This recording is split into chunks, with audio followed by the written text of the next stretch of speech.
96,7 FM Universitária, uma emissora da Universidade Federal do Piauí, para todo bom gosto.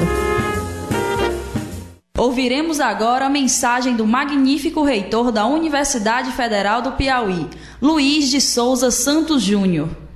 Como reitor da Universidade Federal do Piauí, desejo boas-vindas aos estudantes. Com uma gestão ousada e pautada no fortalecimento do ensino, da pesquisa, da extensão e da internacionalização, a Universidade Federal do Piauí cresceu em todos os indicadores e tem formado cada vez mais profissionais competitivos. Desejo a todos um início de ano letivo agradável e produtivo. Universidade Federal do Piauí. Você se vê na mídia? Vamos abrir o bico antes que o mundo acabe. Esse é o tema do ERECOM, Encontro Regional de Estudantes de Comunicação Social, que terá sede na Universidade Federal do Maranhão, no campus de Imperatriz. O ERECOM vai acontecer entre os dias 4 e 8 de abril e a ENECOS, Executiva Nacional de Estudantes de Comunicação Social, faz um chamado a todos os estudantes de comunicação para construir esse encontro com eles. Para você saber como fazer para participar, entre em contato com as mobilizadoras locais pelo e-mail anieleraquel, com 2 L's, @gmail.com ou anielteixeira@hotmail. Entre em contato pelo telefone 9979-4331. Participem e vamos abrir o bico antes que o mundo acabe. Apoio FM Universitária. Em Teresina, 11h27. Começa agora, na sua 96,7, Universitária Esportiva. Tudo sobre o mundo dos esportes, com destaque para o esporte amador. No ar, Universitária Esportiva.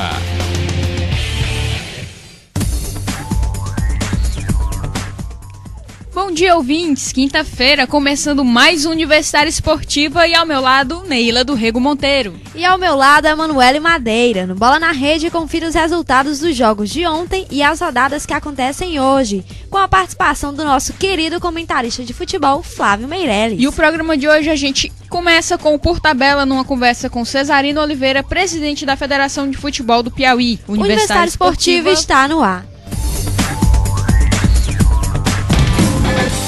Cumbuca Cultural e o Circuito Fora do Eixo apresentam Grito Rock América Latina, edição Teresina, Piauí. Sexta, dia 16 de março, shows das bandas Clínica Tobias Blue, The Good Garden, Conjunto Rock Moreira, Batuque Elétrico, Mega Ré. Sábado, dia 17, o festival continua com as bandas BR 316, Garibaldi e o resto do mundo, Trinco, Teófilo Lima, Scrock. Grito Rock América Latina, edição Teresina, dias 16 e 17 de março no Espaço Cultural Osório Júnior, a partir das 21 horas. Ingressos R$10. Misture-se. Apoio FM Universitária. Universitária Esportiva. Por Tabela. Estamos começando mais um Por Tabela e recebemos mais uma vez o presidente da Federação de Futebol do Piauí, Cesarino Oliveira. Bom dia, Cesarino. Bom dia. Após mais de um ano de polêmicas e indecisões entre a presidência da federação, finalmente o Ricardo Teixeira acabou reconhecendo a sua presidência. Agora a gente pode dizer que o futebol do Piauí voltou à normalidade? Voltou. No dia 29, quando da Assembleia Extraordinária da CBF, nós fomos recebidos pelo presidente Ricardo Teixeira, o qual nos recebeu com bastante distinção, preocupado até com a situação do futebol do Piauí. Eu sempre falei que eu não era nem opositor ao Ricardo Teixeira e nem era opositor à CBF. O que eu queria era que resolvesse o problema do futebol do Piauí e deixar de que a situação política e a situação de a pessoa achar que tem prestígio pudesse estar acima do bem e do mal, né? Mas a conversa que nós tivemos com ele foi bastante esclarecedor, tanto por parte da CBF como por parte da Federação de Futebol do Piauí. E esse imbróglio terminou sendo resolvido e, consequentemente, os direitos da federação sendo todos reconhecidos.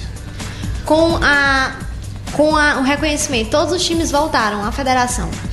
Voltaram. Tem alguns que não disputam o campeonato deste ano, né, como o Eiras, né, a situação do Barras, que já estava lá, que tinha nos solicitado um prazo para que participasse, mas no nosso retorno na terça-feira nós não tínhamos isso em definitivo e definido por documentos, né? E achamos por bem, dado a situação de um apoio mais decisivo até pela municipalidade de Barras, que o Barras não disputasse o campeonato. E infelizmente nós não vamos ter a participação do Barras neste ano. O Princesa do Sul também não participa, né?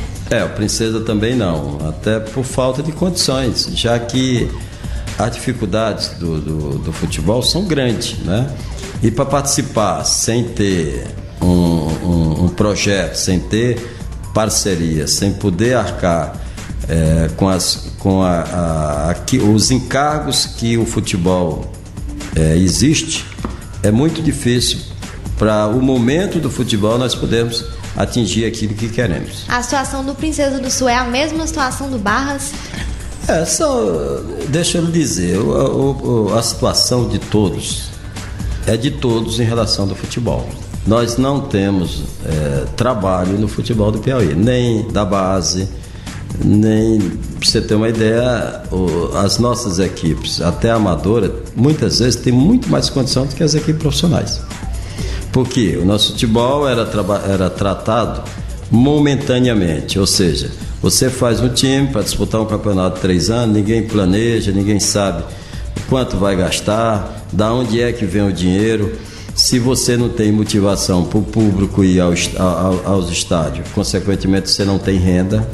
Se você não tem renda, como é que você vai encontrar parceiro na mídia para que possa lhe dar um retorno? Em todo lugar, os outros estádios, o futebol tem essas parcerias que é pública, que é privada, mas que possibilite que as equipes façam bons times, façam boas contratações, trabalhe a base, possa pensar em vender um garoto, vender um atleta que já participou, ou possa ganhar dinheiro com patrocínio. No nosso futebol nada disso acontece. Então, é difícil de repente você pensar, dado esta situação do Princesa, do próprio Barras, do próprio Eiras, que dependia muito da prefeitura. A partir do momento que perde esse apoio, você não tem uma perspectiva de poder arcar com aqueles compromissos só baseado nas rendas.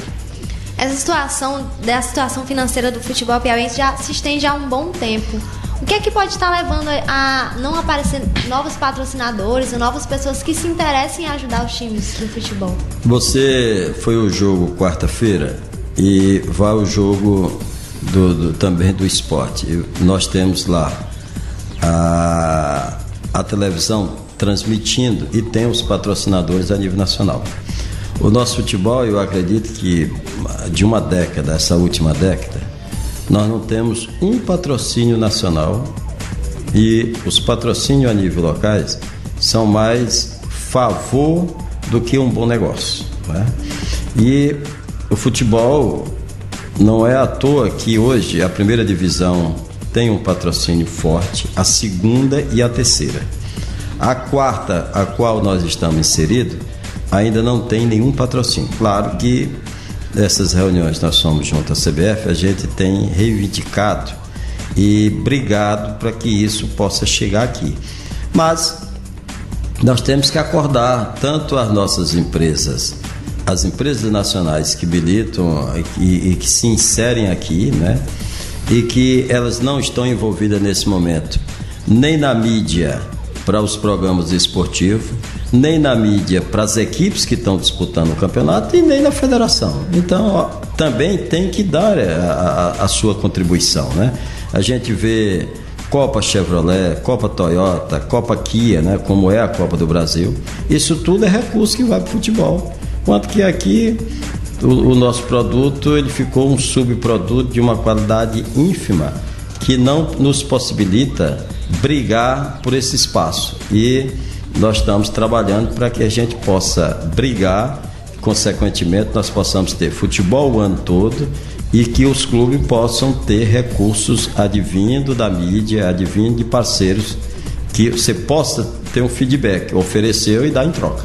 Essa falta de visibilidade também da mídia, né? Com a Série D, essa falta de transmissão também acaba diminuindo essa questão do patrocínio dos times. E tem, assim, outro planejamento para outro campeonato, além do Campeonato Piauiense, outra competição? Este ano nós fizemos o torneio Movimentação, que encerrou-se no domingo passado. Nós vamos ter o Campeonato Piauiense. Em seguida nós vamos ter a Copa Piauí, com os 6 melhores vindos de classificação do campeonato. E nós teremos um campeonato feminino e mais as divisões de base, o Sub-12, o Sub-15 e o Sub-18. Essas são competições básicas e obrigatórias que a federação tem que realizar. Agora, paralelo, nós estamos negociando, já tivemos um entendimento com o Maranhão, o Pará e o Ceará para fazermos uma competição. E bem como precisamos resolver uma situação geográfica, porque o Piauí e o Maranhão estão inseridos na região norte, quando nós somos nordeste, né? Então, por conta de estar inserido, e isso já vem há mais de 30 anos, que numa questão política foi colocado para que o representante do Piauí fosse vice-presidente da CBF, na época, colocaram o Piauí na região norte. Deram um jeito lá e mudaram a geografia. E isso ela continua. Então nós já fizemos, juntamos o Piauí e o Maranhão para mostrar que é difícil a nossa participação com a região amazônica, pela distância, né? E é meio na contramão e falta até motivação para que os nossos clubes possam participar. Porque é mais fácil você ir aqui para o Nordeste, aonde estão inseridos, e os clubes são mais conhecidos, e consequentemente tem uma parceria com essa nossa região do que com a outra. Agora, para esta competição, que é a primeira que vai ser a Copa Nordeste, que se inicia em janeiro de 2013, dificilmente nós possamos participar dessa primeira. Para a de 2014, sim. Por quê? Porque as competições são tratadas com um ano de antecedência. Isso já vem uma briga da Liga Nordeste, de qual o Piauí não fazia parte, não faz parte. Mas nós tivemos uma reunião onde estavam os 27 presidentes de federação, fizemos a vontade de mostrar aonde nós estamos situados, que é uma situação até de sobrevivência. Já houve a iniciativa da boa vontade e nós contamos hoje com o apoio da CBF para que isso seja resolvido. Estamos conversando hoje com Cesarino Oliveira, presidente da Federação de Futebol do Piauí. Um assunto de grande importância nos últimos dias foi a renúncia do Ricardo Teixeira à presidência da CBF. Depois de 23 anos no comando, será que agora vai ter alguma mudança? Olha, se a gente faz uma análise a respeito desse período todo do Ricardo Teixeira, ele teve uma benéfica para o futebol. Na última assembleia que nós tivemos, na fala dele, ele comentou uma situação que a gente que vive e que acompanha o futebol sabe que é verdade. Há 10 anos atrás era impensável a gente pensar que qualquer clube pudesse faturar 10 milhões de dólares ao ano. Hoje, as grandes equipes, como o Flamengo, como o Corinthians e o São Paulo, faturam 200 milhões de dólares ao ano. Então, houve a CBF, há 10, 12 anos atrás, vivia de recursos da loteria federal, da loteria esportiva, ou seja, vivia dos cofres público federal. Hoje, ela não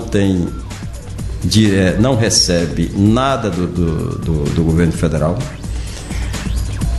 Desses 23 anos, os ganhos de títulos, né? Mais de 100 títulos em todas as categorias, né?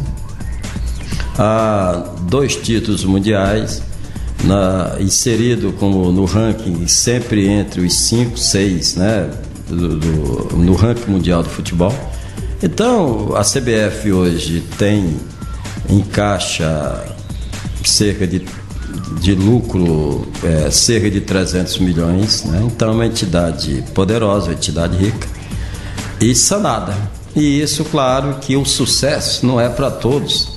E você tem os problemas daqueles que querem, principalmente a imprensa sulista, que defende que as federações deixem de ter poder. Aí eu faço uma pergunta: dado as dificuldades que um estado como o Piauí, como o Maranhão, o Amapá, o Acre, que não estão na primeira nem na segunda divisão, que são pobres, se a pessoa de repente assume um presidente de clube do São Paulo ou do Flamengo, aí é que nós estamos acabados de vez, né? Porque as federações tendo voz já tem uma dificuldade, aí aparece determinado jornalista porque não teve a capacidade de fazer o que foi feito junto à CBF e não é tratado, como aqui também nós temos, né? Então essa dor de cotovelo, esses ciúmes, e se completa. Eu não sei, não estou aqui defendendo qualquer irregularidade cometida pelo presidente à frente da CBF. A gente vê alguns casos, isso ninguém perguntou a ele, nem eu, e nem tenho certeza, mas até o momento nada foi provado contra ele, né? Eu acho que ele deu uma contribuição muito grande ao futebol brasileiro. Agora, o que se lamenta aí, todos os presidentes, é da forma como ele deixou. Mas o que me disseram, o que a gente viu com os mais experientes, é que se ele fosse se reunir com os 27 presidentes, os presidentes não deixariam ele sair, dado o convívio que tinham, né? Mas aqui, particularmente para mim e para o Piauí, a ascensão do José Maria Marinho, ela é bem-vinda, melhor do que eu esperar, porque como eu há um ano atrás já tratava com o presidente da Federação Paulista, de qual nós somos amigos, e nos deu sempre total apoio, e é ligado muito hoje o Zé Maria Marinho a ele, consequentemente nós tivemos uma atenção bem maior, né? E esperamos ser merecedor em termos de fazer um trabalho que a CBF possa nos dar apoio e ajudar o futebol do Piauí. A gente teve informação que o senhor esteve no Rio de Janeiro esses dias. Já deu para ter uma conversa com José Maria Marinho? Tem alguma novidade vindo por aí? Nós tivemos na posse dele, né? Fomos convidados por ele, lá fomos prestigiar. Convidamos ele para vir ao Piauí, né?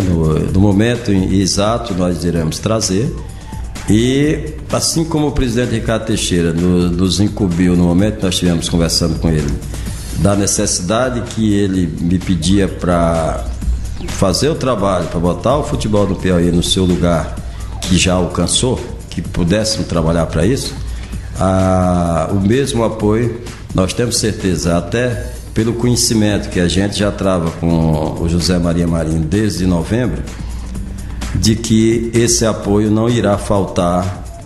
Claro, o apoio institucional da Confederação ao nosso futebol, que ele não irá faltar de forma nenhuma. Claro que para isso nós precisamos fazer a nossa parte, nós precisamos melhorar desde as nossas instalações esportivas, ter um apoio do governo estadual, do governo municipal, até para trazer uma seleção brasileira aqui, porque nós temos hoje situações que não nos permitem, né, de ter um estádio mais cuidado, de terminar esse estádio, para que nós possamos almejar esta situação de termos a regularização total do nosso futebol, que, claro, esse é um trabalho que insere a curto, médio e longo prazo. E a situação do estádio Deusdedit de Melo, que a obra parou novamente, tem alguma novidade sobre esse assunto? Nós tínhamos uma informação de que no dia 13, quando da participação do governador no evento comemorado ao Dia do Piauí, né, da Batalha de Genipapo, ele iria lançar, mas isso é extraoficial. Eu não sei, ainda não conversei com o pessoal do comercial, mas vocês esteve lá domingo e viu que o estado está em situação deplorável. Não tem condição nenhuma de disputar competições ali. Nós já fizemos ontem, na nossa chegada, um documento solicitando para a Fundesp, que é a administradora gestora do estádio, para que dê a condição mínima necessária para a sua participação no campeonato. Daquela forma que tem ali, eu acho que dificilmente nós teremos jogos em Campo Maior.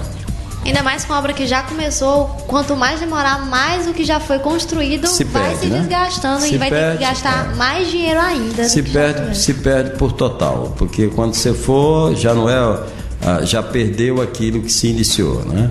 E outra que deveria ter o acompanhamento ou do clube, ou da federação, ou de alguém que possa olhar e ver com outros olhos o que é o estádio de futebol, porque muitas vezes a pessoa vai fazer uma reforma e não se assessora desta parte e deixa de fazer as coisas que são eminentemente necessárias. Bem, a tabela do Campeonato Piauiense vai ser divulgada quando? Já foi divulgada hoje, com os 9 clubes, tirando o Barras, né, que não vai participar, e ela já está no site da federação. Lembrando que o Campeonato Piauiense começa no dia 15 de abril.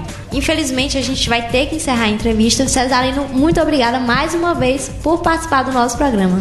Obrigado, e nós estamos à disposição. Universitária Esportiva volta já.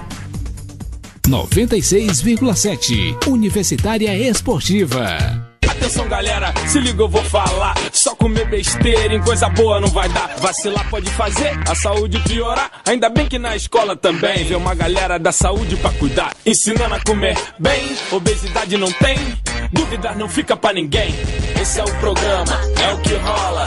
É o Saúde, Saúde na Escola. Com o programa Saúde na Escola, o governo federal leva a saúde para as escolas públicas, com avaliações de saúde periódicas, prevenção da obesidade e promovendo uma vida mais saudável. 96,7 Universitária Esportiva.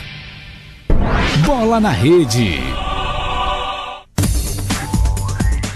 Pela Libertadores, o Corinthians enfrentou o Cruz Azul ontem. O jogo terminou no 0-0. O alvinegro chegou a pressionar o adversário, principalmente no primeiro tempo, mas não teve êxitos. Quando chegou ao ataque, o time não conseguia acertar o último passe. Já o Cruz Azul se mostrou acuado durante grande parte da partida, mas se aproveitou do cansaço corintiano no fim da segunda etapa para ir em busca de seu gol. O chuveirinho foi a aposta dos donos da casa e quase deu certo. Aos 44, Chicão salvou uma bola em cima da linha cabeceada por Omar Bravo. O resultado poderia ser melhor, mas não deixou de ser bom para os corintianos, que seguem invictos na competição e podem ultrapassar os mexicanos na liderança do Grupo 6 na próxima quarta-feira. O duelo no Pacaembu, o Cruz Azul tem 7 pontos, 2 a mais que o Timão.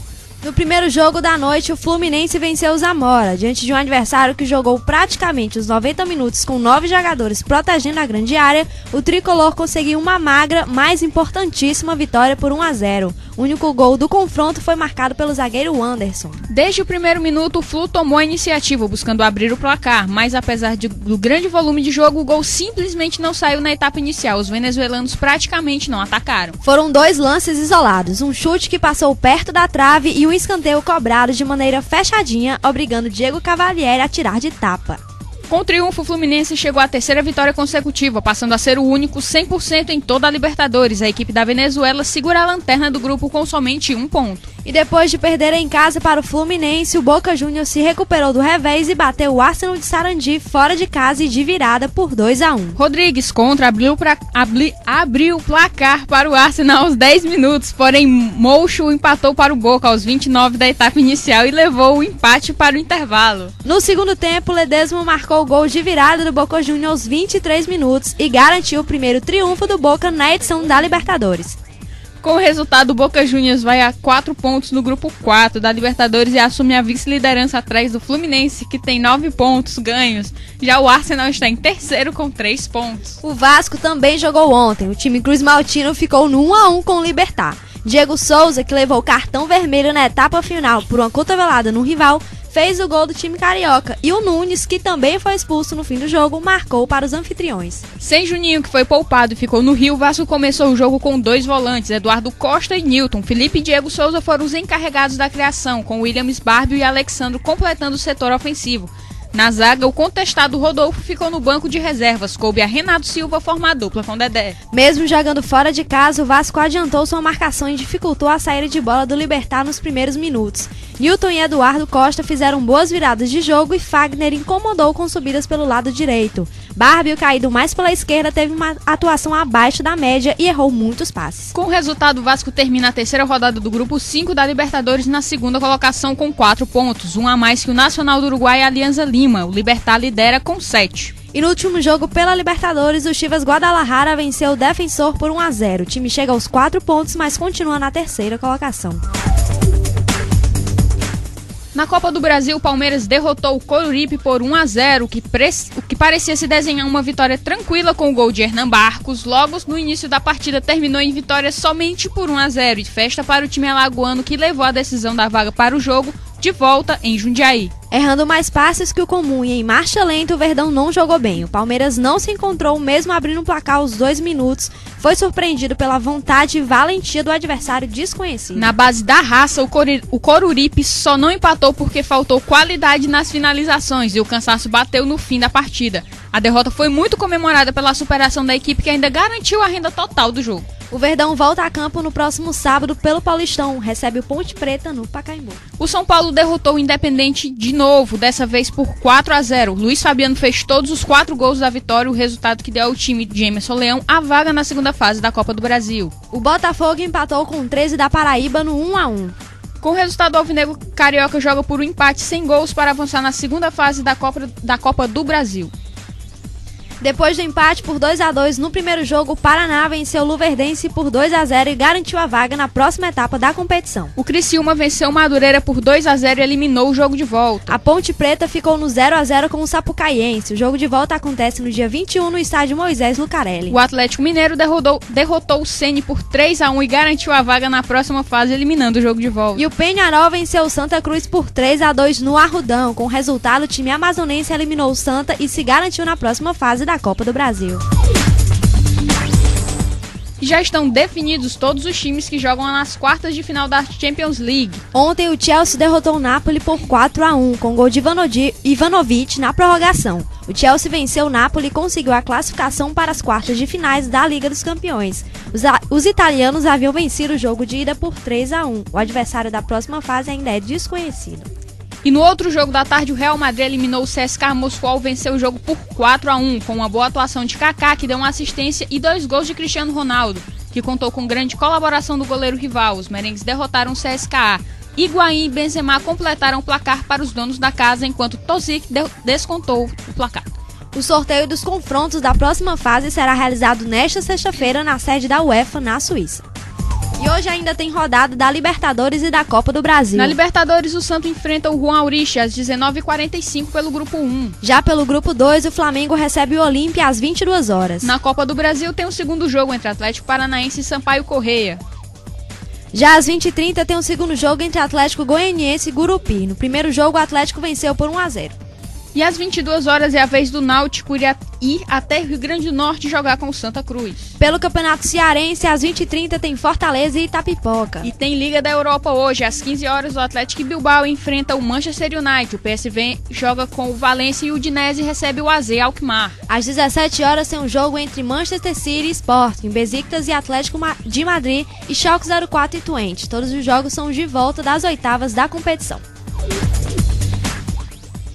E agora vamos ao jogo que interessa, 4 de julho Sport. O Sport eliminou a partida de volta contra o 4 de julho com um golaço de Marcelino Paraíba em um chute de fora da área aos 39 minutos da primeira etapa e uma disputa de área ali, né? Uma cabeçada aos 47 do segundo tempo. Renato sacramentou o resultado. Mas o jogo começou parelho, o que não se esperava porque realmente o 4 de julho passou muito tempo sem treinar. O time veio com uma característica diferente do que se costumava ver em jogos do time piauiense, principalmente contra outros times da Copa do Brasil, que é o toque de bola no chão e muita tranquilidade para sair jogando. Poucos erros, um toque de bola e muita movimentação dos dois times. Um jogo que quem perdeu certamente tem por que lamentar. Se o Sport tinha o Marcelinho Paraíba e o William dando trabalho ao goleiro Robinho, o 4 de julho respondia com Pretinho e Antônio Carlos.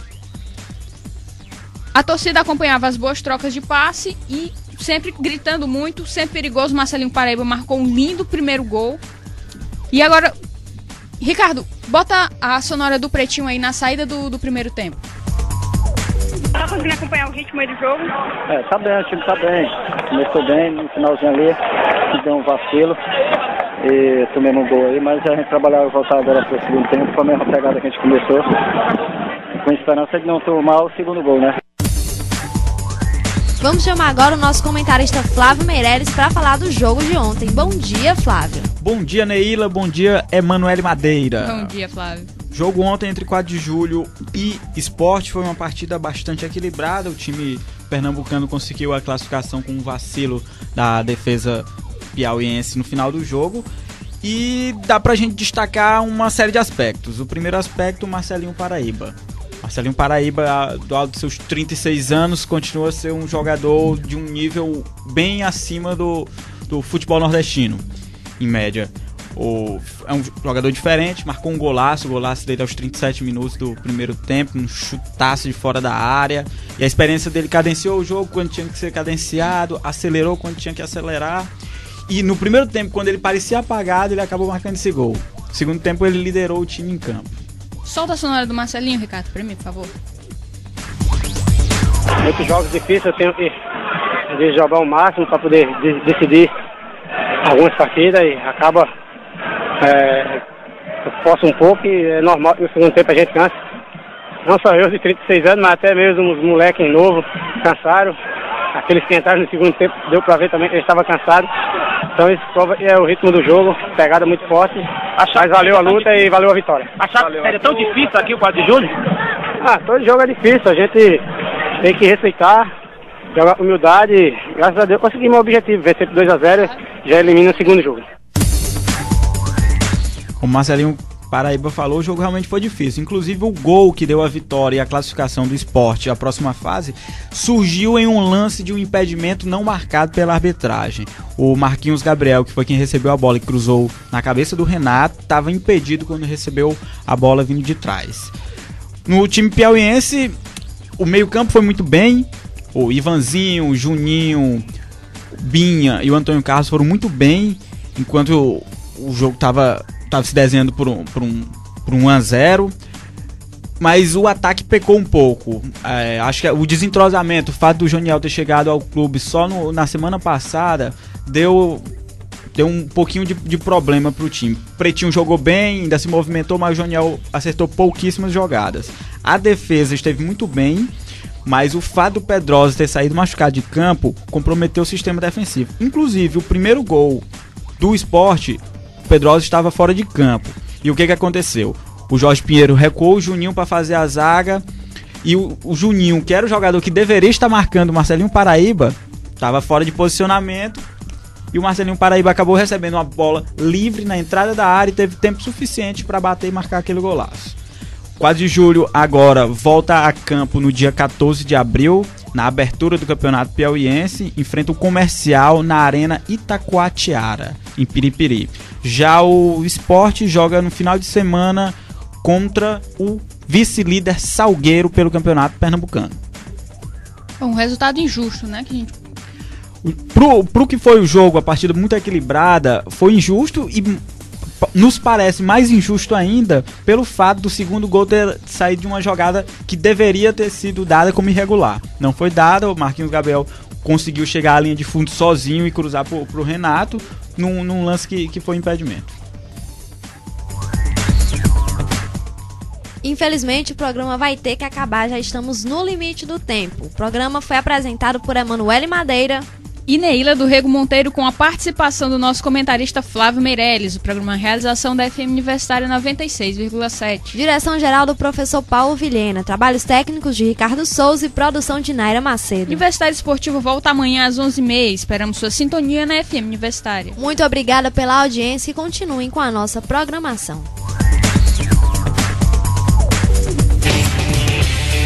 Você ouviu Universitária Esportiva. Obrigado pela audiência e continue na nossa programação.